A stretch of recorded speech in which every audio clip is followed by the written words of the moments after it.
तो हम ये सॉल्यूशन कर रहे हैं आर एस अग्रवाल के बुक का, यानी यही आर एस अग्रवाल बुक है, इसका एक एक क्वेश्चन को हम सॉल्यूशन कर रहे हैं। यानी अभी हम चैप्टर टाइम एंड वर्क यानी समय और कार्य का सॉल्यूशन कर रहे हैं। तो आज एक्सरसाइज का क्वेश्चन नंबर 11 से स्टार्ट करेंगे, ठीक है। तो क्वेश्चन नंबर 11 कहता है ए किसी कार्य को 18 दिन में करता है, यानी ए किसी कार्य को 18 दिन में करता है, ठीक है।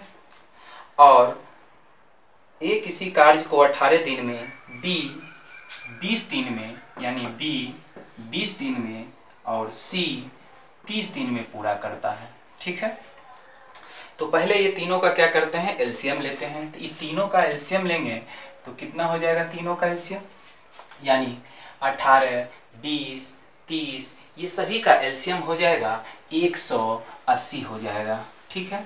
जो आप एलसीएम लेते हैं वही आपका क्या होता है, टोटल वर्क होता है, यानी कुल काम होता है। आप यहाँ पे लिख सकते हैं यही मेरा क्या हुआ, टोटल वर्क हुआ, ठीक है। जो आप एलसीएम लेते हैं वही आपका टोटल वर्क होता है। अब आते हैं इफिशिएंसी पे, यानी क्षमता कैसे निकालते हैं।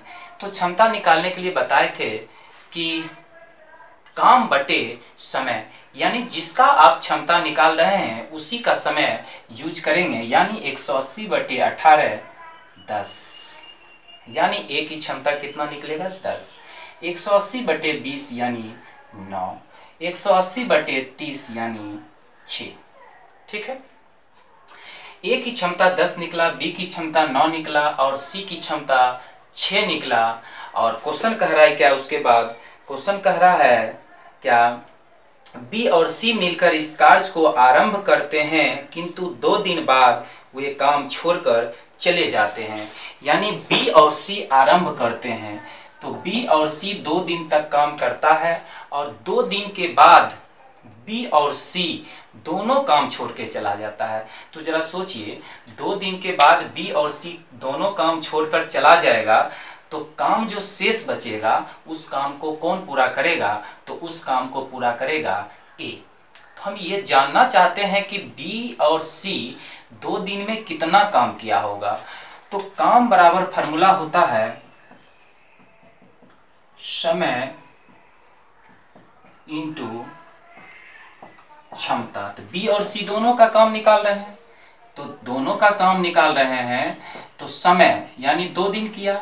अब बी और सी दोनों का काम निकाल रहे हैं तो क्षमता भी लेंगे दोनों का, यानी दोनों का क्षमता कितना हो जाएगा 15 यानी 30। तो दोनों मिलके 2 दिन में 30 काम करता है तो शेष काम कितना बच जाता है, 180 माइनस 30 यानी 150 काम शेष बच जाता है।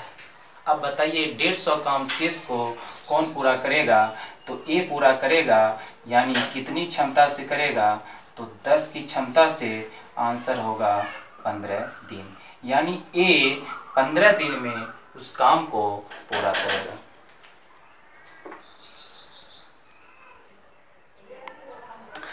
तो क्वेश्चन नंबर 12 देखते हैं। क्वेश्चन नंबर 12 क्या कहता है, क्वेश्चन नंबर 12 कहता है क्या, ए बी सी किसी काम को क्रमशः 6 घंटा, 4 घंटा और 12 घंटा में पूरा करता है। यानी ए 6 घंटा में पूरा करता है, बी 4 घंटा में पूरा करता है, सी 12 घंटा में पूरा करता है। तो क्वेश्चन पूछ रहा है कि तीनों मिलकर उस काम को कितने घंटा में पूरा करेगा। तो तीनों मिलकर कितने घंटा में काम पूरा करेगा, तो हम क्या करते हैं, पहले उस काम को एलसीएम निकालते हैं। तो काम को एलसीएम निकालते हैं, जितने भी दिया हुआ है समय उसका एलसीएम निकालते हैं। तो एलसीएम कितना आ जाएगा 24। यही क्या होता है, टोटल वर्क होता है, टोटल वर्क होता है। तो यही क्या होता है, टोटल वर्क होता है। अब हम निकालते हैं क्षमता, अब निकालते हैं क्षमता, यानी क्षमता कैसे निकालते हैं, कुल काम में अगर समय से डिवाइड करते हैं तो क्षमता निकालते हैं। यानी ए की क्षमता निकालना हो तो 24 बटे 6 यानी 4, बी की क्षमता निकालना हो तो 24 बटे 4 यानी 6, सी की क्षमता निकालना हो तो 24 बटे 12 यानी 2। अब क्वेश्चन कह रहा है तीनों मिलकर उस काम को कितने दिन में पूरा करेगा, यानी समय।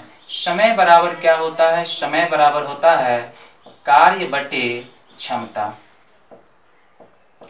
कार्य बटे क्षमता, यानी कार्य टोटल है 24। आप समय किसका निकाल रहे हैं, तो समय निकाल रहे हैं यानी ए बी सी का, तो क्षमता भी लेंगे ए बी सी का, यानी 10 2 12, यानी तीनों मिलकर उस काम को कितने घंटा में करेगा, तो 2 घंटा में करेगा। ठीक है।